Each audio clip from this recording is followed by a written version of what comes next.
विद्यार्थी मित्रांनो, इराणच्या विरोधात आता संयुक्त राष्ट्रसंघामध्ये प्रस्ताव मांडण्यात आलेला आहे. बहरीन नावाच्या देशाने हा प्रस्ताव मांडला. त्याचं कारण असं आहे की इराणने आखाती देशांवर आणि जॉर्डनवर जे हल्ले केले त्याचा विरोध म्हणून हा ठराव मांडण्यात आला आहे आणि भारत देशाने सुद्धा सहप्रस्तावक म्हणून या ठरावाला पाठिंबा दिलेला आहे. जे 15 सदस्य देश आहे सुरक्षा काउन्सिलमध्ये, त्यापैकी 13 देशांनी हा ठराव मंजूर केलेला आहे. आता 135 देश आहेत. हे 135 देश सहप्रायोजक म्हणून या ठरावाला पाठिंबा सुद्धा देत आहेत. त्याच्यामध्ये कोणते कोणते देश आहे बघा.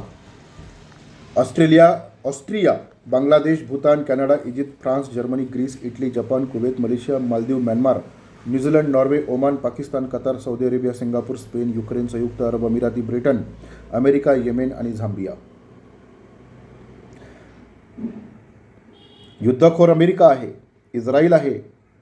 या दोघांनी इराणवर जबरदस्तीने खोटे कारण पुढे करून युद्ध केलं आणि इराणने स्वतःचं रक्षण करण्यासाठी अमेरिकेची जिथे बेस आहेत लष्करी त्यांच्यावरती हल्ला केला आणि आता इराणलाच युद्धखोर देश ठरवला जात आहे.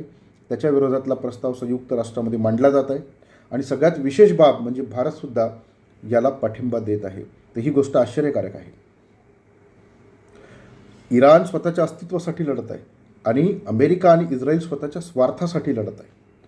असं असताना सुद्धा संयुक्त राष्ट्रसंघामध्ये ही भूमिका घ्यायला पाहिजे होती की हे युद्ध थांबलं पाहिजे आणि संयुक्त राष्ट्रसंघाने अमेरिका आणि इस्रायलचे कान टोचायला पाहिजे होते.